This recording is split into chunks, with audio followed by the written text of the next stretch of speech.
That took me too long to work out for sure. Yeah. You could be their favourite brand. Like ideally, you know, they kind of love you. I think we hope that everyone like goes lovely route around the site and they're on our about and then they go home and they don't. You feel a bit of regret maybe afterwards or like a bit kind of icky. I'm so many other things. Like I'm a mum, I'm a friend. We're not designed to just be like these performing monkeys.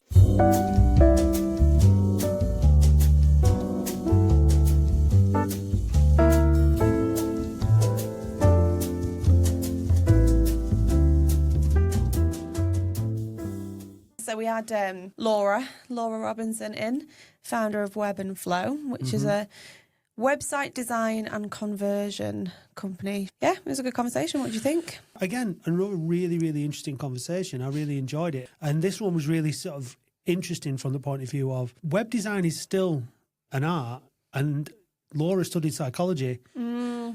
So there's a lot of psychology in conversions, in getting people to buy stuff. So the conversation goes a lot around that and what the website does in order to persuade you to make that purchase. Yeah, I really enjoyed that because I think marketing in general is quite, well, it's becoming a lot more data-driven now. So everyone's like data.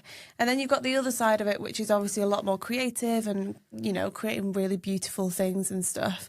But I think the piece in the middle that a lot of people forget is that you are still marketing to a human being. You are still conversing in a way to someone that's actually behind the mobile or the laptop or whatever. So bringing that psychology piece and actually thinking about how people make their decisions, how people are going to kind of go through your website, have like a full-blown journey through your website, and then obviously buying decisions as well. I think that was really nice to bring her expertise in psychology into now marketing. In the conversation, you talk about how a lot of it, people are going away from websites to social. Is that the way forward, or is it actually just something that's a temporary thing? What are the benefits of having a website? Yeah, it kind of obviously depends on how crucial your website is to what you do. What Laura does is work with a lot of e-commerce brands, so it's absolutely pivotal in terms of converting sales and all that kind of stuff. She also brought in AI. So we were obviously talking about, you know, whether websites are becoming obsolete or not, but then she almost future-proofed it by bringing in how AI is using websites now and how important that is, because now ChatGPT, Gemini, all of that is now becoming a search engine in its own right. And that's where they won't pick up information from your social media. They'll pick it up from your website. I think your website is, if you've got a good one and you know how to drive people to it and you know how to get them to do what you want when they're there, I think it's still really important. But I think one of the most important things of this conversation was you can't do it all yourself. No. And you need people who are on top of things in a particular area that follow the trends, follow the news and everything else that's needed, like Laura's bang up to speed with conversions and the psychology and everything else. We can't be all these things to everybody. So having a team of people, even though you're not employed, but having a team of people around you to help you deliver what you want to do is just crucial. Yeah, but I think she also gave a lot of really interesting perspectives about scaling and growing a business and also personal brand that I've not particularly heard before. And I won't spoil it because you need to go and listen. So that's why we're here. Stay tuned because it's literally coming right now.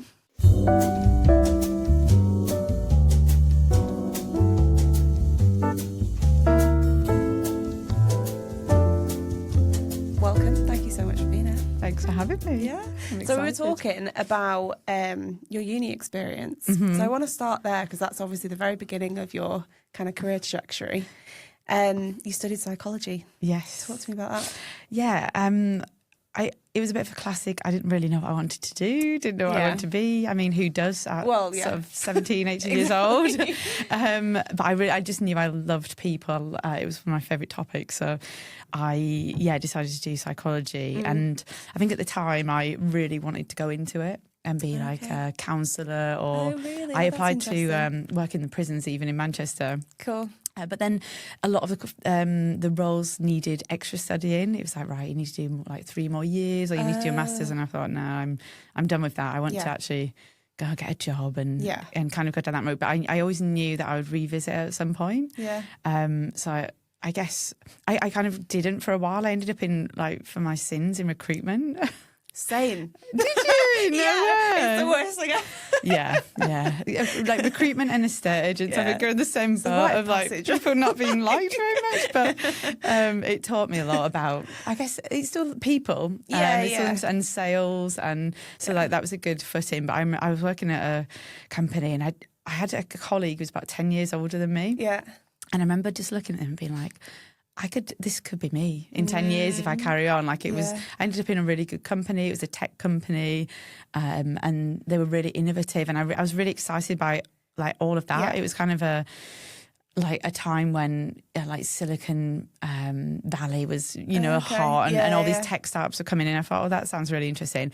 And I just decided like, right, I'm going to try something else, and I did a bit of a pivot. And I wanted to know how I could blend my psychology and tech together, and then digital marketing kept coming up. So I thought, right, I'll do a really generalist course part-time. Yeah. So like quit my job, did this course, and then they covered everything from social media through to SEO, and then like website optimization. I was like, oh wow, this is so interesting. It has like creative, data, psychology, that of all of the things that really appealed to me. And then I ended up just at a job fair where I met my boss at the time, and he just took a chance on me. I had no experience. He'd started an agency, and it was at a time when people weren't really doing website optimization. The official term is called conversion rate optimization, is what I ended up doing. People still think it's SEO, but it's actually slightly different, isn't it? Yeah. Like SEO is getting people to the site. Conversion rate optimization is what you do when people are on the site and understanding everything post click. Yeah. So but because it was really new, if you offered it, you were one of few in the UK at the time. And so we were working with like massive brands from the off. Wow. Like our first one was Regis, a huge office space company, but they're, enormous company globally. This was before WeWork or anyone like that. Okay, yes. And they had like masses of data to play with. They had massive budgets. And so it was a really great intro ground. What a good way to get really stuck into it. Yeah. There's nothing like hands-on experience. Like I couldn't have learned that on any course. It's like, okay, you've got to report to this American client and pretend you know what you're talking about. So did your boss teach you a lot about optimization at that point? Yeah, he'd learned, his background was in data, so he had a lot of information on that side. I was doing sort of more project management initially, and no one knew what we were doing. We all kind of learned together. And then I just ended up specialising in that because it was such an in-demand area at the time. Yeah. Then I moved to like a bigger agency, worked with other household brands like Westfield and like Oxfam and Pret, and really just saw behind the scenes of these like big household brands and what they were doing with anyone that got to their website. And I was just fascinated, to be honest, by the whole thing. Yeah. That's so cool. Yeah. And then you founded your own business. It's not often people say websites are cool. No, it is. Like, I think that's one thing I like very much try and...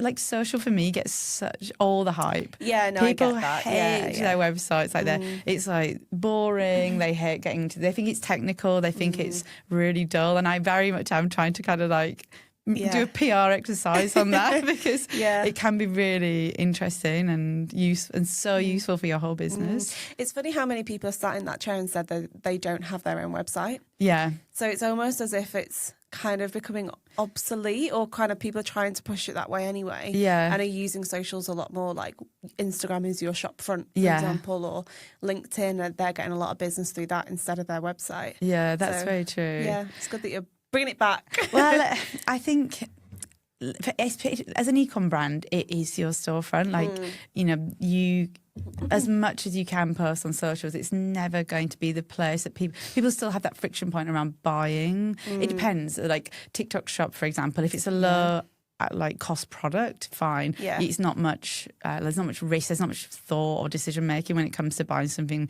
that might be less than 30, 50 quid. Yeah. If you're more on the higher end, even if it's fashion or interiors or something where it needs consideration. People aren't comfortable just like clicking one click on Instagram and buying like that way. So, and now with AI and LLMs trying to be their own store or like traffic, they're large language models. So like now people are, there's something called Geo, which is like AI's version of SEO, where if you type in ChatGPT, for example, that you want, let's just say like a new pair of boots, like recommend to me a new pair of boots in the UK, this style, this size, like they're going to pull up based on your website and the kind of structure and setup that you have on your site to say whether you should rank or not for them. So it's this whole new channel for people. Wow. And then if you don't have a website, then you're not going to rank. And obviously we're seeing now like Google searches are dropping. People are using ChatGPT like it's Google to find like everyday items. Yeah. So I think it's becoming more important than ever, which is why blogs are back in and actually just putting content on your own. Like your own wheelhouse as well. Like I know there's a classic line of socials are like rented space, and it is true. You don't own. You know, they could just shut you down. LinkedIn, all of them. They can just decide for whatever reason, or someone could report you accidentally, and that's it. Or your hard-earned kudos is gone. Yeah. So now that you started your own business, when did you start that? How has that gone? Talk to me about that. Yeah, I'm a classic lockdown business. I started, so I was in agency. It was, everyone was needing to go online on that. I get websites online, and because, you know, if you're a physical brand, you might not have a great digital presence, and so I just started to put feelers out there, being like, could this be? I never really aspired to be my own founder or do my own thing at all. I was quite happy agency world, but then, I just saw this huge gap. You know, I was working with these enormous brands with big budget. There were all these challenger brands who were like really needing help. And I actually was seeing people's content and being like, that's not true. Or, that, you know, I don't think that's very helpful. Or people you could tell who were just like trying it on to say, they didn't have the experience. I was like, right, I have the experience. I can help these people. So what can I do? And I just started having conversations, to be honest, being like, you know, would you like landing pages, or would you like a website? And then just like really slowly started to kind of snowball from there. So it was a gradual thing then.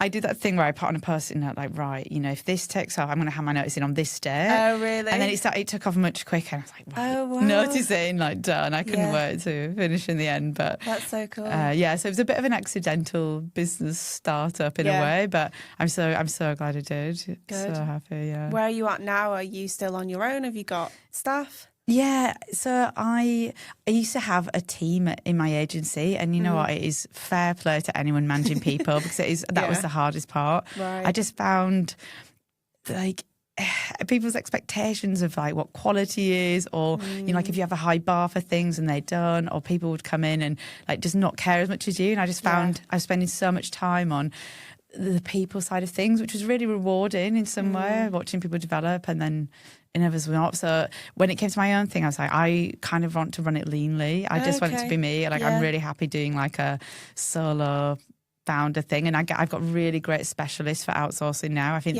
that's what I've learned, is just right, which bits do I not want to do, not good at. Like, and then I've got people that I can then pass work to. So I've created a little black book of really good people now, I think. And for now, I just don't really think I want to manage people. Nice. So I just try and it's a good keep realization it lean. to have. Yeah. I really toyed with, do I do the agency route and model, and then I just didn't really fancy doing that side of it. So that's so interesting because that's so interesting because I feel like when you're a small business owner and you talk about growth and you talk about scaling, the next thing seems to be bring people in and you kind of grow like that. But I guess you can just grow on your own. It's one route, and look, I think I definitely spent too long in the early days muddling through everything, and that was a mistake. Just being like, well, I think if you're like sort of, if you like trying things, it's almost like a blessing and a curse. You're like, well, maybe it'd be quite fun to try doing all of these, you know, like my emails and my content and this, and then you suddenly realise that, you know, there's only so many hours in a day and you just can't. But I think I've just thought, like, can I scale profitably in a totally different way by just like making sure my offers and packages are profitable rather than like expanding down the team route. I think that it depends on what you want out of it. Well, yeah, and that is just options. Yeah, there's no one way to do it. I think I'm very much like a life first brand. Like I have a daughter. I've got to do like pickups and stuff. I just got to be realistic about what I can do with my time. And I think for me, it was not managing people, but and also I think sometimes it can remove you away from the bits that you're good at. Like I don't think every founder should be a leader as well in some ways. Like they're not always good at it. So either like get someone in to do that, or just look at different models. There just isn't one size fits all, which is quite great in a way. I guess if you have like an expertise or a craft and you expand your team, you're like kind of moving further and further away from that expertise and craft, and you're kind of doing the accounts and the growth strategies and all that, and you might not actually be good at that, and you want to be on the ground doing the actual tangible work that that's why you started the business in the first place. Totally. It's just nice to see that you have a completely different way of doing a business, and there is different options. Like you can keep it small whilst being profitable. Yeah, I think that was probably a benefit of working for different agencies as well. Like I remember one of my old bosses was like hell bent on growing up without really thinking why. He was like, we need more people, I'm like, okay, but why? And I think that was, again, his view was growth meant just like adding more resource, and it's just not always true. It just depends what you want to get out of it, but and obviously outsourcing has been a blessing for you, so you don't have to wear as many hats as you probably once did at the beginning. Yeah, definitely. That was that took me too long to work out for sure. It's because I think I'm quite curious about things like, like how would it be to do all this long form, or like how would it be to film and edit lots of reels, and I think it's like making that decision of I think actually it's quite good to try it and then see if you like it, see if you're any good at it, and then it comes down to self-awareness. So like, does this play into my strengths, or is this taking me away from what I am actually really good at and no one else can do, or is there someone that's like much better than me? But it's also good to kind of understand it before you then outsource it, so then someone's not like pulling the wool over your eyes and you have no idea what they're doing or what you're even paying for. So true. I actually think that with websites, I really prefer when someone's done their own website first. Really? Because of the value piece we talked about earlier, of like people think a website's like check it up, it's really easy, stick a few pictures on, and you kind of can, and especially again now with AI you can do website builders and they like chuck something together, but that doesn't mean it's good, or it doesn't mean it's like tasteful and converting, or it works with humans. Exactly, there's like so many consideration points with websites. But I love when founders have like gone through that, like you saying that you DIY'd before, and it's so helpful because then they're like, oh, take this from me as well. Like the attitude is so different. Like, I appreciate everything you're doing. Here you go. I will pay you whatever it takes to do that. So talk to me a little bit about websites. Yeah. I don't know too much about conversion, the psychology about behind it. Yeah. But you also said to me before you were a creative conversion, like commercially creative. That was the word. So talk to me a little bit about that. Yeah, I would say that's probably my like angle, or why clients work with me over other people, because I think about design and websites like quite differently because of my background in getting someone to so conversion rate optimization is really just the process of increasing the likelihood of someone taking an action on your site. So if you're a service-based brand, that could be leads, like gathering leads, like emails. If you're an e-com site, which is like 95% of brands I work with, it's getting someone to buy. But it's not just like buying. It could be like increasing your average order value. It could be increasing revenue. So like there's different strategies and tactics depending on what your goal is for the site. And so that's how I'm always approaching websites is, okay, like what are your kind of margins? What are your best selling products? Like what's the data first? Let's have a look at that before we just start going in blindly on design. I think design is so important. That's like a big part of it. But I think without understanding people and what they're trying to achieve, I've just seen really great websites that look amazing, but they fall flat because they've not got these considerations like embedded in. And I think this is down to probably big brands like a lot of us do, we go, okay, what's this big brand doing? I'm going to start like let's say a fashion brand, and then you look at something like The Row or someone really high end, and think, right, I'm going to do exactly what they're doing. But they have huge like brand awareness already. People people know who they are. They don't need to convince you on the site. Yeah. Whereas with smaller brands, I think they forget that they need to sell and they need to like motivate you to buy.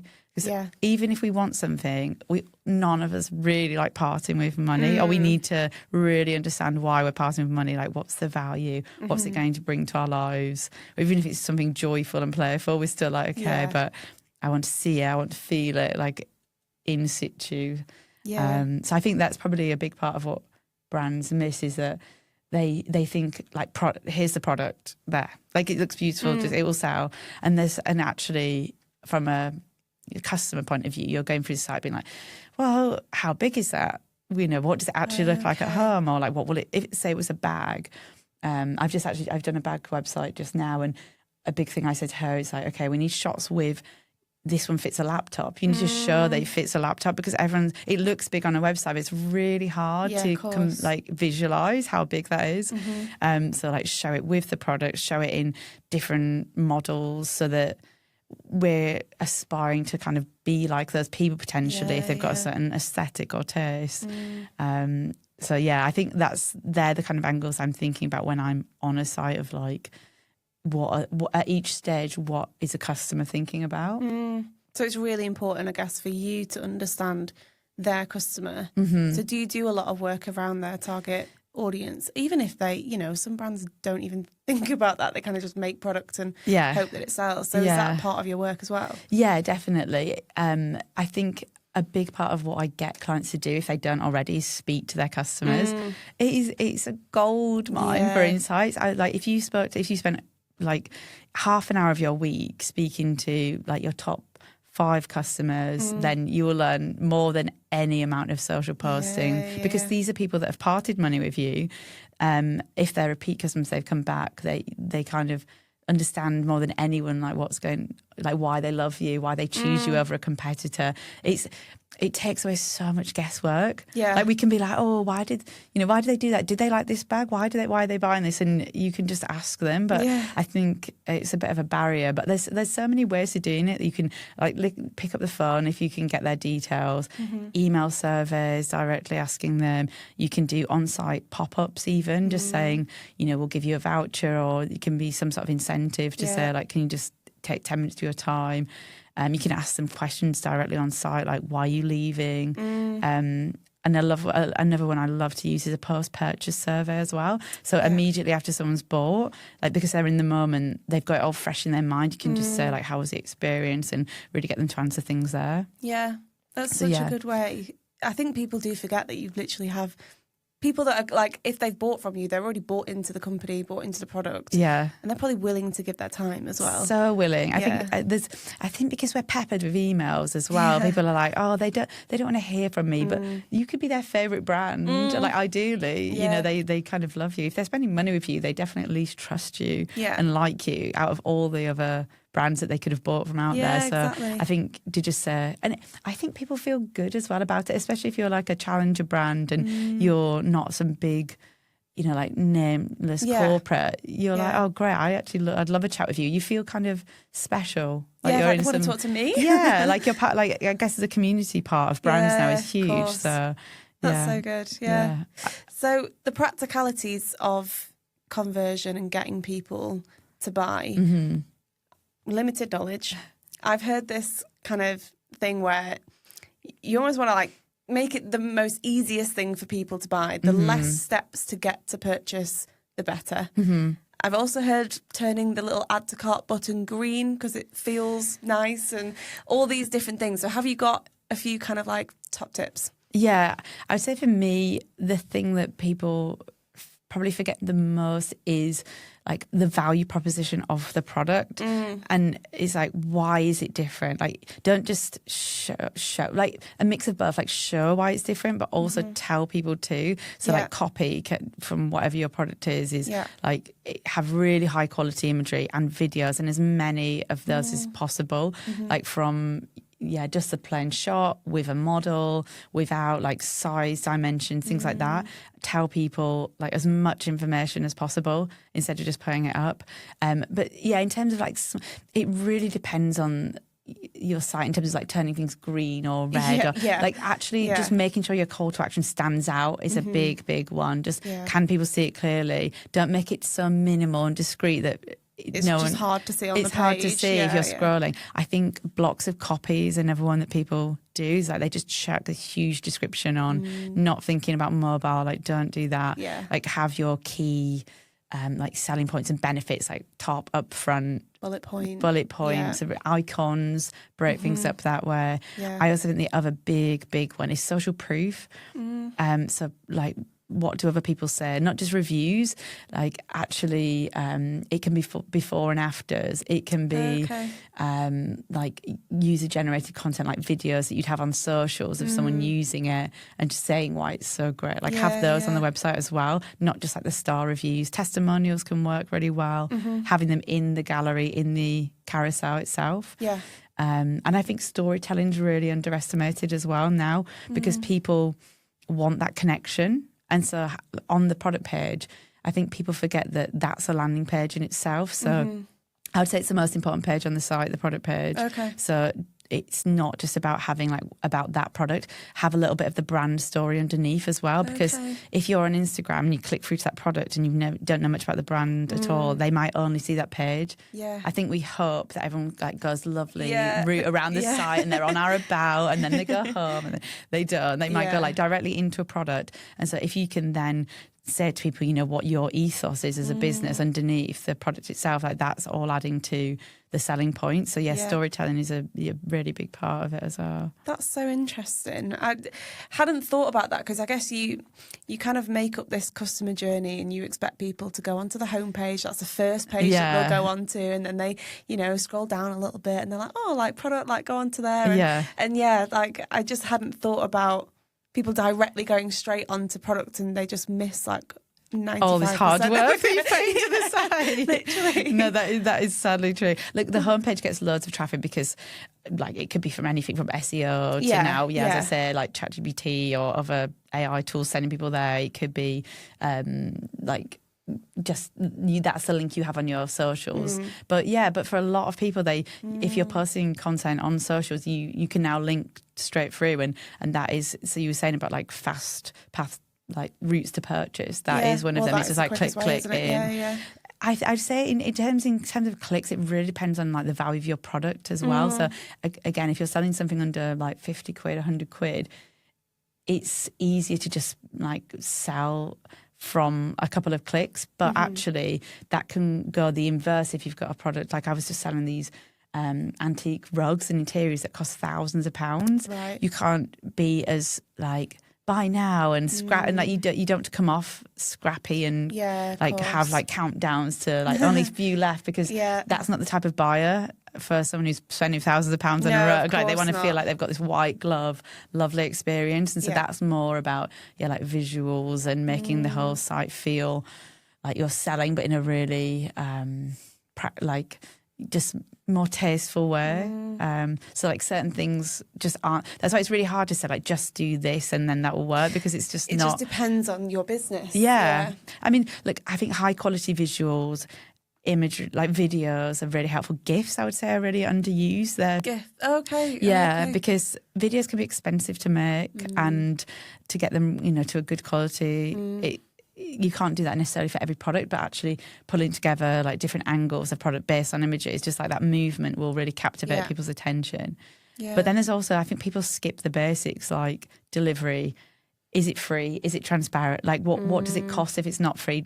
Don't make people go all the way to the basket to tell them if it's like £10 for shipping, which might be more than the product itself. Like tell people on the product page. I think people forget all of those like really practical things that people are thinking about, like what's your return policy? You know, how long will it take to get there? If it's a gift, can I do a gift message on there? So I think there's like blending the practical elements that they're what get people to buy as well without hesitation. Because the minute someone starts to hesitate, be like, oh, is this worth it? Then they're gone. So just cover all of that on the page. It's so interesting when you were talking about the kind of customer experience and the high value customer versus maybe like its volume, and that depends what the price point is and that kind of thing. But I was just in my head whilst you're talking about that, thinking about like, if you go to a designer brand, you expect, a glass of champagne or be taken to a room and be presented products, and you expect that experience versus Primark, where you're kind of chucking through clothes and you don't really care what it looks like, and you don't like neatly fold the things back because you're like, well, no one else does. But then at the till you've got like all these tiny little like lip balms and bubbles and things like try and grab you before you buy and things. And face masks. Exactly. But that also does relay on websites as well. Like you do want a slower, nicer experience where you kind of find out a little bit more about the product and things when you're making a big purchase. But for, I don't know, Shein, it's all very in your face. And I went on the website the other day. I absolutely don't purchase from there at all. But I went on the website. Preaching to the choir. Well, but it was like vibrating my phone. I was like, oh my word, this is so intense. But I guess people that kind of do shop from there want that intensity because they're like, oh, I'm going to get so many deals and things. But it was a lot. It was very overwhelming. But that's just so interesting how it really does relate to in person. You do want customers to still get that experience that they'll get if they do walk into a shop as well. I think people forget that there's so much that can be applied from merchandising in store than to a website. So things like, bestsellers, having those in your navigation, that's both social proof because you're telling other people what's trending now, what other people are buying, and it's like for people that don't really know what they should get from you, it's straight away saying like, this is our top product. And that's what you'd have if you walked into a store as well. They have all that, like the most, like appealing things to get you into the store. And the same with, like upsells or cross sells, making sure it's something relevant. So like a store wouldn't have, I don't know, like some earrings over here, but they're necklaces all the way over there. They probably know that you might buy those two things together. So it is just thinking like practically and like getting into a customer's kind of mindset about what they might buy. But like a cheap upsell on a antique rug store is not going to work in the same way as as it would on a small site. But like so I have worked on sort of sites where it feels salesy. Like you go on and you're being sold to, like they're saying only three left, buy now, buy now. And the difference is in buying experience from them is like you kind of know intense. And you feel it, and I think you kind of, it can be more uncomfortable, like you feel a bit of regret maybe afterwards or like a bit kind of icky because you feel like you've been pressured into buying more or and there's lots of like dark practices that people can use to influence that. Like I think like some of the flight companies got in trouble for like being really discreet about things like extras that you pay for, and it was like tiny tick boxes. So there's little things they can do to really manipulate you, and they've moved away from that a lot now, but you still find some hidden brands aren't everywhere as clear. Whereas we trust people more that are just upfront with everything now.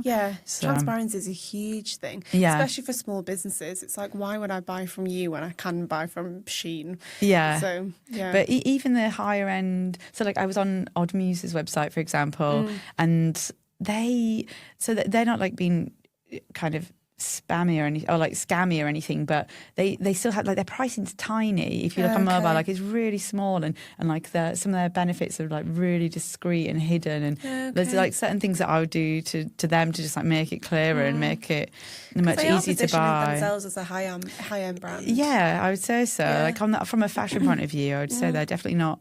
Maybe they're probably like at least upper middle of the buying experience. They're not the cheapest.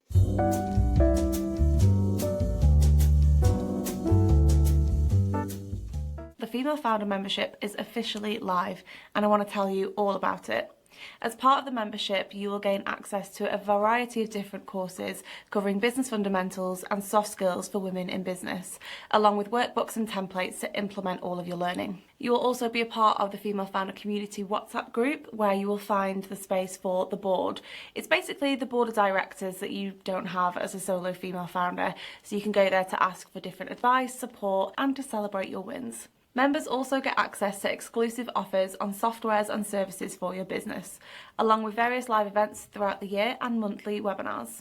I'm also offering the first 20 people to sign up 20% off their membership for life. Head to thefemalefounder.co.uk or click the link in the show notes to sign up for your membership. The Female Founder empowers women and elevates startups. For a female founder that's just starting out, I know obviously you work mainly with e-com, but I guess if we can, you said to me before we started this podcast that you wish that service-based businesses thought like product-based businesses, especially when it comes to their website. But if there's any kind of tidbits that you can give people who are DIYing using Shopify, Squarespace, Webflow is another one I think that a lot of people use. Yeah. Is there any tips that you can give people to make their website more converting? Yeah, I would say invest in imagery.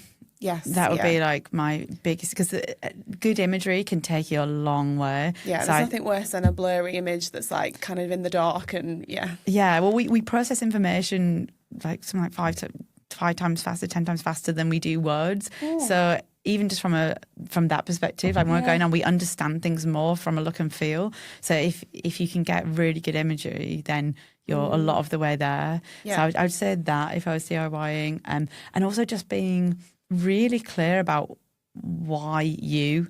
I think if you can get that down, again, you're going to set yourself apart from a lot of people who are just like, well, it looks, of course they're going to buy it. Like, it looks great. Yeah. And actually, no, they need telling why. And if you can explain why you solve the problem for them. So yeah, just like really thinking about that kind of gap, not just going in blindly and making sure that's really clear across the different touch points of your site. Yeah. Bit mobile. I would actually just almost sit down and go page by page as if you were buying your product and go through each bit and say like, right, is this clear? Like, does it look good? Is it appealing? Like, what are my questions coming up when I'm going through the site if I'm about to buy it? So I think those things and just like really good use of white space and I think clean and clear will get you further than adding lots of noise and copy and but just not too much. It is a real balancing act. I don't go so minimal where you're like, oh, well, it's luxury. Like, no, but people don't understand it either. So, I think just trying to balance that. But it will probably be those things. Really quality imagery and, just being so clear about why you versus your competitors. Just going back to the mobile thing, because I know whenever I design websites, I tend to do it, I'm doing it on my computer, so I tend to design desktop first and then I'll kind of go into mobile and shift things around a little bit, and it always is a bit faffy kind of doing it from both sides. Like the desktop version then gets messed up because the mobile version looks really good. But then when you do look at, and I've owned a couple of businesses and worked with a couple of brands that I've had access to their website, and most of the time it is a higher percentage mobile use than it is versus desktop. And again, whilst I'm saying it, it depends what kind of brand you are. Cause I know us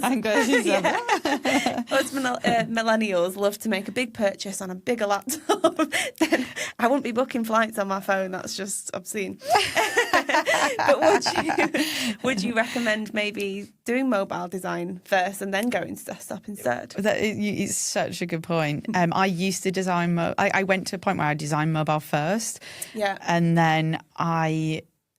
and then basically I realised that people spend more on desktop. So even even typically if they buy on mobile, they'll still probably spend more on desktop. So I was like, so these are higher value customers. So I do design now desktop first, but still with like a huge consideration of mobile. Yeah, of course. And again, it sort of depends on price point. Again, if it's like, because of that reason, if it's a higher price point, definitely desktop first. Sometimes mobile first if it's more of like a cheap and cheerful products. But I tend to work with like more tasteful, like kind of premium brands who are maybe on the higher end of things. So desktop just becomes more important from a like VIP customer perspective, I guess, because they buy more. They like the look and feel of everything. Like you say, it's maybe a bit of an older buyer as well. But they're both important. But yeah, I think I've definitely sort of changed my tune on just being mobile first at all costs. Yeah. I think there was a point where we went that way where it's just like, everything's just like mobile, sacrifice desktop. And, they're both as important. But yeah, again, that's where data really helps to see like how much people spending. Like where are your top customers at? Like think about those people. Yeah. I mean, these kind of click and drag websites anyway are really helpful with that, aren't they? It very easily transfers over, and most of the time it's only a few shifts that you have to do anyway. Yeah, exactly. So that's quite handy. Yeah, it's true. And they're getting better and better. I think even Shopify kind of forces you into desktop first because that's what their window opens. And I think that the downside of that is people even forget to look entirely at mobile because they're like, it's done. And but yeah, I think people can research on mobile. I think maybe just thinking about that in mind is like they don't need as many clicks or links and like make sure search is high up if it's the type of product where they might search for like something like you've got a real bestseller, that a hero product that everyone knows about. Make sure they can search for that really easily because that's the thing they'd be typing in. And again, data can really help you there. Like the stats on people. Like search is a really high intent tool. So if you have that like clear and center, the chances of someone converting off search are usually much higher. Okay. So that's worth looking at the data on. Yeah. So going back to service-based businesses acting like a product-based business. Talk to me a little bit more about that because I kind of get the concept, but in practical terms, what does that look like? Yeah, I think we should treat ourselves, and I guess I know because I'm a service provider, so like I work with product brands, but as I think that thinking really helps just to keep a real big separation between you and what you sell. I think it took me way too long to like see that I'm not what I sell. A bit of a classic thing of like I probably put too much of myself into my work. Like it became my whole personality, and but what came with that was just that any of the knocks felt much harder, and I just took it way too personally. And so actually by now seeing like, I sell websites. I'm not. I'm a web designer. I'm so many other things. Like I'm a mum. I'm a friend. Whereas now it's like, no, you sell websites. You're not a website designer. It's not my whole identity. And so I think having worked with both service-based brands as well, like founders could really benefit from that, like thinking like their brand is a product more because they're selling something that's not them. They are selling themselves, but it's not all of them. It's maybe a small section of why someone's buying from them. Like it might be why someone would choose you over someone else. And so it is important, but it's not all of who you are. You're still marketing yourself in a certain way. You're still trying to appeal to a certain to overcome a certain problem, but it's your solution that someone's buying like alongside you. Like you are, it's really hard because look, I see the value of personal brands, and like I love LinkedIn for that, and that's what attracts you in, but it's just not your entirety. It's like there still needs to be some separation to be able to market yourself, to be able to have like your business hat on and put some just like I guess like neutral between you and what it is you offer, because otherwise you take every knock or like every setback just way too hard. And I think it just really helps having some fun with it as well. If it's like, this is a product, seeing like your offer is a product, and you're like, okay, I can launch it like it's a festival or like a kind of club night or something, and give it this real fun treatment and have a bit more playfulness around it, like big campaigns do. Like if you're launching a sort of lip gloss and it's like a cherry theme, and you give it all these like interesting angles, where I think whereas service providers, because we see it as ourselves, like, I can't be that, I can't put myself out there in that way, whereas actually it's all marketing, it's all just like business. And so if you can treat it like that, I just think it really helps. It's such an interesting way to look at it, because I think as founders, especially when you're kind of on your own, you are almost forced to be a content creator, an influencer, big on personal brand, and that's all we're talking about at the moment is, you know, put you at the front of everything because people buy from you and you're the biggest USP and things like that. But it is quite refreshing to hear a different perspective, because I know what I'm like I really struggle putting my face in front of everything all the time, and it's kind of always on my shoulders to sell, but it's like me, and it just gets exhausting sometimes. So it's like shifting it a little bit and kind of removing yourself from it, and you're not saying, you know, I'm a great website designer and this is why you should buy from me because I do this and this is my qualifications, and it's more about the service that they're going to get. And I think that, like, for business owners or whoever you're kind of selling to in that respect, they'll probably appreciate that more, because you're like, actually, I'm going to pay for something really good because I need this for my business. And they're not putting all their eggs in one basket with just you and kind of hoping that you're going to perform and you're going to be the best version of yourself. Well, and I think that's it. It's like, how can we're not robots. We're not designed to just be like these performing monkeys. And so I think people work with me because of me. Like, I don't deny that at all. I think it's really important. I really do think, you know, personal brand is like thrown about so much right now. But I think it's not healthy to just to be everything about us. Like it's still, because even if they say, like, especially with design, and they're like, oh, I don't, you know, maybe I don't like that particular bit or how you design that, you know, if it's your entirety, you're like, oh, that's my creative output, like, oh no, like, you've insulted me to the core. And I definitely used to be like that at first. I'd like, you know, fret over sort of a negative for ages, and now I just see it as like, no, it's just it's a part of what I'm offering, but it's not everything. So I think for me it's helped me separate and have fun, just like have more joy and playfulness with it all. Outlook for sure. I think we merge ourselves too much and we put too much pressure on, and you think about the negatives and it's like, oh no, I'm really awful, but it's not. Like, it's just, sometimes it just is what it is. Like, a customer just didn't particularly like what you did, and that's fine. Like, it's not a detriment to your personality. No, exactly. But I think even like top content creators, it's like a persona. It's like a kind of alter ego that you've ramped up, maybe, and you're showing certain sides of yourself and that's all business. That's all marketing. It's like, it might not be the true you. You might not have to reveal, like I don't put my daughter online. I don't really say much about her because that's just a choice, and I don't want to use her in that way. But, and you know, for other people, it might be that they don't want to reveal about their family or relationships or whatever it is. You're still kind of being selective about how you position yourself. So I think it's more like probably a positioning piece where personal brand can be like a big part of it, but it's just, they don't know everything. Like, and therefore your offers are just then something that you can have fun with and like packaged up in a way that just become more interesting, I think. I think Margaret put it really well. So you know Margaret Ward, one of our previous guests, and she actually sent me an exercise to do personal brand. She's really big on personal brand, and she like, the first thing, it's like, what do you actually want to be known for? And I think that that's really important, because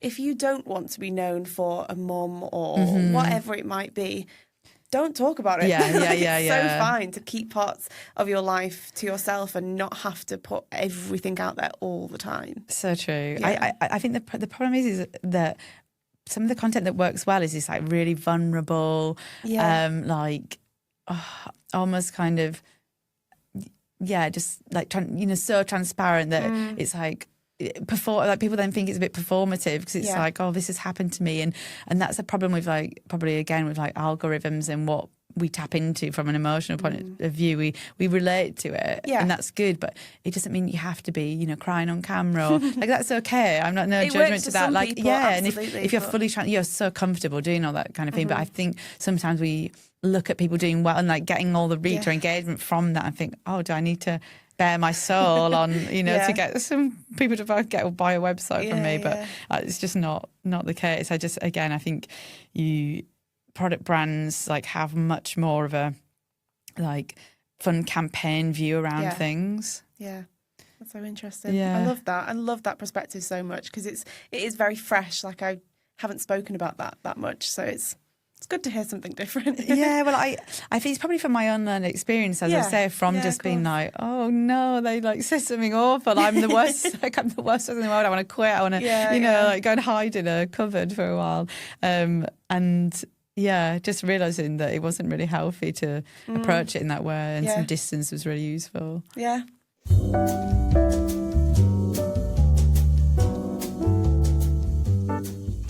If you're a female founder like me, spinning a lot of plates right now, let me make at least one of those tasks easier. I want to tell you about Xero, an accounting software designed for small businesses. I use it to keep my invoices, expenses, cash flow and reports all in one place, so I'm not guessing my numbers or losing hours to spreadsheets. The Female Founder is part of the Xero affiliate program, where you get 90% off your first 6 months. That means that you can build strong financial habits, and we can keep this podcast a free resource where you get to learn from other female founders. So click the link in the show notes to get started with Xero and claim your exclusive 90% off your first 6 months. Yeah. So to round off, I asked the same question to everyone that's sat on that sofa.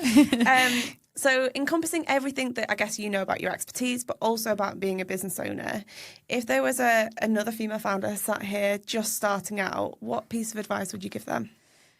Don't do it alone. Yeah. Like you can get very far, and like being scrappy and kind of being a team of one, but it's just, you're going to get so much more from it by doing, like, relying on other people. And I mean that from a, not even like outsourcing, I mean like let your friends be there for you. Like be able to have a moment to people. It can be so isolating building anything, you know, like service brand, ecom brand, but I think you can really get in your head so much about things, and actually the classic line of like a problem shared. Like I don't think I'd be where I am without my friends. And I said I had my 5-year like celebration last week, and I got together a few sort of friends who've really been there for me, and put on a lunch for them, and we had cake and stuff. And I genuinely don't think if they were at the other end of a phone call or a message, there'd be times when, like, and my partner as well, just listening to me, that I probably wouldn't be doing it. So I think special. And also finding like really great ambitious peers is part of that. Like some people don't get what it takes to want to, like, you know, work as you do, but actually just, you know, finding others to keep you accountable and challenge you. And I work with so many different types of people in that way. Like I've got something called a croissant quarterly. Oh, cool. Where me and 3 other founders get together. We all do totally different things. We like check in on, like, right, you said you were going to do this. Have you done it? What are you doing? And like, a lot of people charge for this kind of thing, and sometimes you don't need to be a part of another membership or a mastermind or anything. It's just like, just people who are like, let's keep each other in check. And make it more interesting and fun. So just like, it doesn't have to just all be by yourself. Like there are other people who've done it or are more ahead than you that you can rely on. That's so good. I love that so much. Well, thank you so much for being on. You're welcome. Thanks for having me. So much. And I hope that everyone else has too. Thank you. It's been fab. Thank you. Thank you. Cheers. That's so good.